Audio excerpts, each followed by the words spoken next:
आज कई सारे सम्मानों से जो है सुसज्जित हैं। वीर रस के महत्वपूर्ण हस्ताक्षर हैं अखिल त्रिपाठी जी। मैं 2 पंक्तियों को समर्पित करते हुए आपको यहाँ पे बुलाना चाहूंगा। कहीं प्रेम की गंगा बहती, कहीं शब्द तलवार चलाते, हाथ में लेकर कलम की ताकत अत्याचारों से लड़ते जाते।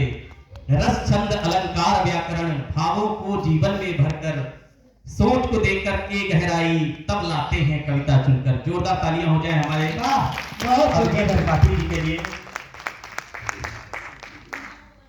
बहुत बहुत आभार। इतना ज्यादा आपने बैठा दिया कि मुझे लग रहा था सबसे बुजुर्ग मैं ही हूँ। दूसरी बार जिंदगी में वाकया हुआ है। इसके पहले दिल्ली में लोगों ने बैठाया था 1.5 घंटे। नहीं तो जहां जाता हूँ सबसे कम उम्र का सबसे पहले सुनाकर चला आता हूँ। और ये जो लोग बाहर टहल रहे हैं उनको मैं बता दूं वो अंदर आ जाएं, मेरा श्राप लगता है।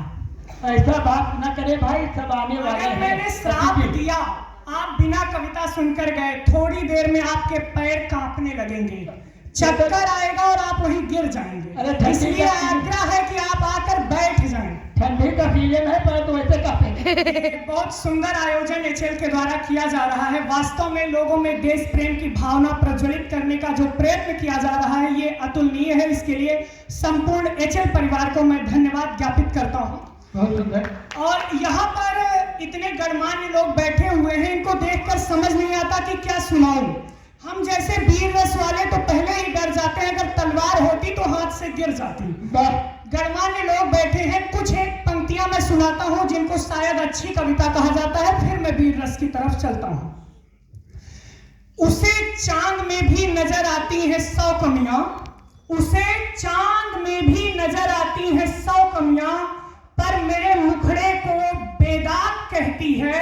और मैं कुछ बुझा बुझा सा रहता हूँ आजकल, पर मेरी माँ मुझे घर का चिराग कहती है। तालियां बजा दीजिए। माँ घर का चिराग कहती है। कुछ एक पंक्तियां और की। अभी जिंदा है मोहब्बत दिलों के दरमियां शायद। ये जिनके भी बच्चे हैं इनको बैठा दीजिए। मैं मानता हूँ ये देश के भविष्य हैं, लेकिन मेरा वर्तमान खराब कर रहे हैं,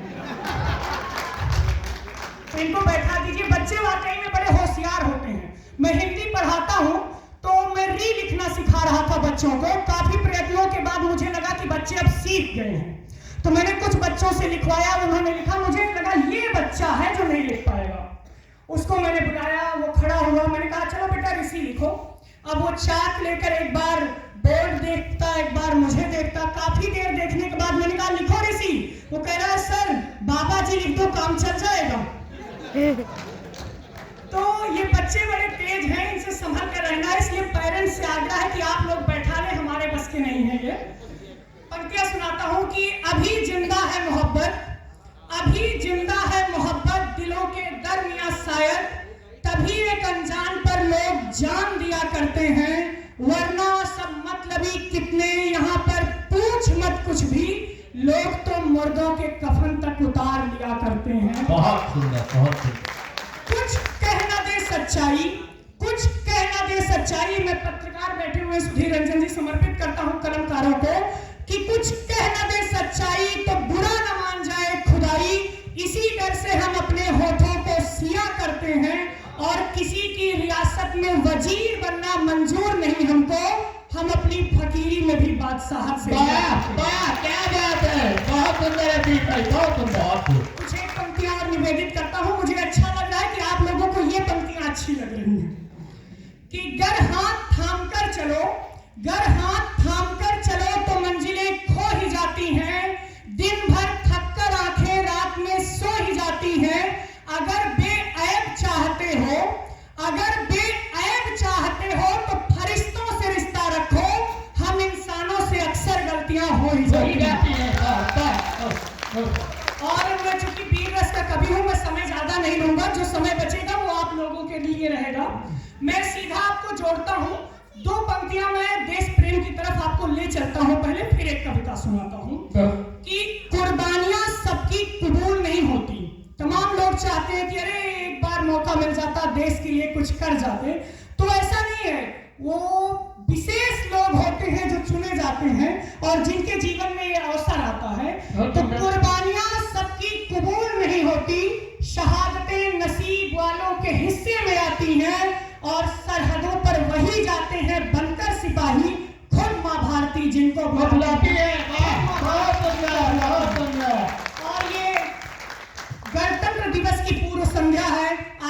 का अमृत महोत्सव चल रहा है, तमाम लोग तमाम बातें सुना रहे थे।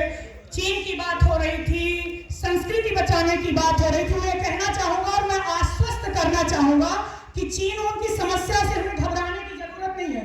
हम जितनी आंख बंद करके सोते हैं उन बेचारों की उतनी ही खुलती है। तो हमने तमाम घाटी में देखा, वीडियो फुटेज में हमारे जवान डोकलाम में खड़े हुए थे, तनके वो बेचारे कूद रहे थे कि गले तक पहुंच जाए पकड़ने के लिए, तो बौने ले लोग हमारा कुछ बिगाड़ थोड़ी एक थप्पड़ में वो भी बंद हो जाएगी जितनी आंख खुलती है। तो मैं एक आजादी के महानायक का स्मरण करता हूं और एक वीर रस की कविता आप सभी के समक्ष रखता हूं और आप सभी से आग्रह करूंगा कि आप सभी मेरे साथ जुड़े। बहुत सुंदर। चमक रहा है सूर्य सरीखा, चमक रहा है सूर्य सरीखा, वो भारत का भाग था, प्रति मूर्ति वो आज की दैदीप्यमान एक जोर था, जो पंडित सीताराम तिवारी, जो पंडित सीताराम तिवारी और जगरानी का लाल था। ब्रिटिश हुकूमत की खातिर चंद्रशेखर नहीं वो काल था, ब्रिटिश हुकूमत की खातिर चंद्रशेखर नहीं वो काल था। Thank you. और आप लोग मेरी कविताओं पर तालियां बजा रहे हैं, इसलिए आपका विशेष आभार। अरे तालियां बजेगी। दो पंक्तियां आपको बता दूं, मैं देख रहा था, बार बार आग्रह कर रहा था कि तालियां बजा दीजिए लोगों के लिए। मुझे दो पंक्तियां याद आ रही हैं कि मोबाइल में नेटवर्क वहां आता है, मोबाइल में नेटवर्क वहां आता है जहां टावर होता है, और तालियां वो लोग बजाते हैं जिनके हाथों में पावर होता है। बहुत सुंदर पावर होता है। ये अमेठी है। अगर किसी को दिल्ली तक जाना होता है तो यूपी आता है, और यूपी में अगर आया, अमेठी के बिना दिल्ली का रास्ता तय नहीं होता है। तो अमेठी वालों के हाथों में बहुत पावर है, वो पावर आप लोग एक बार दिखा दीजिए। दिखा दीजिए भैया, दिखा दीजिए, तालियां बजा दीजिए जोर से। पंक्तियां निवेदित करता हूं कि उसी पुरुष की गौरव गाथा तुमको आज सुनाता हूं, परतंत्र देश में आजाद रहा जो उसकी बात बताता हूं। वो 14 वर्ष की अल्पायु में, वो 14 वर्ष की अल्पायु में एक रैली का नेता था। सब बच्चा जिसको समझ रहे थे वो सचमुच नचिकेता था। नाम पूछने पर शेखर ने अपना आजाद बताया था, और तिरंगा लहराने पर 15 कोड़े खाया था। मातृ भारती के हित सब कुछ हंसकर स्वीकार किया, हर कोड़े पर उसने भारत का जय जयकार किया। बहुत सुंदर। Thank you. कसम उठाई थी शेखर ने, कसम उठाई थी शेखर ने कि एक नहीं 100 बार मरूंगा, शपथ भारती की, लेकिन मैं भारत को आजाद करूंगा। उस महावीर ने अंग्रेजों में इतना खौफ जगाया, जब तक शेखर जिंदा थे कोई चैन से सो ना पाया। और शेखर का सुनकर नाम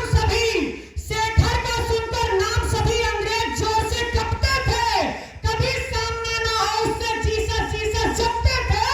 अंग्रेजों की अकड़ समूची मिट्टी में इसी मिला दी थी, ब्रिटिश हुकूमत की उस ब्राह्मण ने जय हिला दी थी। भारत माता की जय। धन्यवाद। आगे पंक्तियां निवेदित करता हूं कि पिस्टल उनकी एक नहीं शतकोटि जनों पर भारी थी, मगर उन्हीं के साथी ने की उनसे गद्दारी थी। मुझे पंक्तियां याद आती हैं, किसी कवि की हैं कि प्रवाहित शांत नद में द्वेष का विष घोल देते हैं। प्रवाहित शांत नद में आप इतिहास उठाकर देख लीजिए, जब भी कोई बाहरी आंधी आती है, जब भी मोहम्मद गोरी का आक्रमण होता है, तो एक जयचंद हमारे बीच से ही निकल कर आ जाता है। तो मुझे वो पंक्तियां याद आती है, मैं बार बार सोचता हूं कि प्रवाहित शांत नद में द्वेष का विष घोल देते हैं, मिले कंचन तोला ईमान को भी तोल देते हैं, और विदेशी आंधियां द्वार पे दस्तक है जब देती, यहीं के लोग बढ़कर सांकलों बाहर देते हैं। कविता से जोड़ता हूं आप सभी को, पंक्तियां निवेदित करता हूं। पिस्टल उनकी एक नहीं शतकोटि जनों पर भारी थी, मगर उन्हीं के साथी ने की उनसे गद्दारी थी। हम कभी डरे ना दुश्मन की तोप और तलवारों से, जंग हमेशा हारे हैं हम घर के कुछ गद्दारों से। और आखिरी दृश्य वो देखिए कि चंद्रशेखर आजाद, प्रयागराज के चंद्रशेखर आजाद पार्क, जिसको तत्कालीन समय में अल्फ्रेड पार्क कहा कहा जाता था, वहां पर बैठे हुए हैं और ब्रिटिश सैन्य अधिकारी नाट बाबर ने बाग को चारों तरफ से घेर लिया है। पंक्तियां सुनिए और आप सभी वो दृश्य याद करिए। आजाद अकेले बैठे हैं, आजाद अकेले बैठे हैं, नाट बाबर ये भाग गया।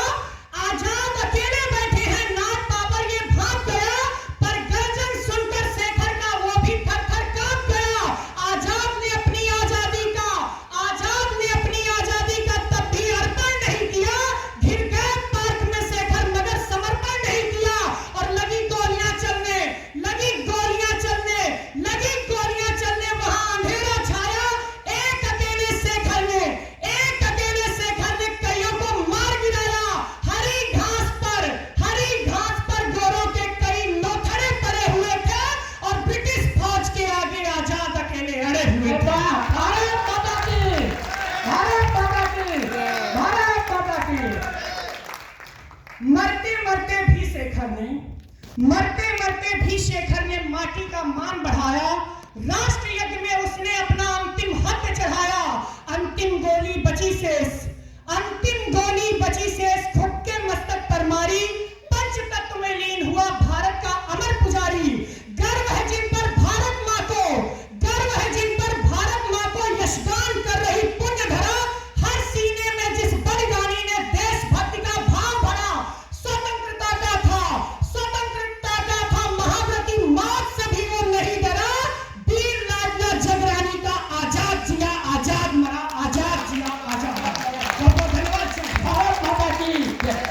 भैया 4 लाइन इनके लिए मैं देता हूँ संचालक महोदय कि मीरा की सुंदर भजन बन के देखो, साधक की सच्ची लगन बन के देखो, और गहराइयों में पथिक मैं हूँ सागर, ऊंचाई में तुम भी गगन बन के देखो, ऊंचाई में तुम भी। बहुत सुंदर।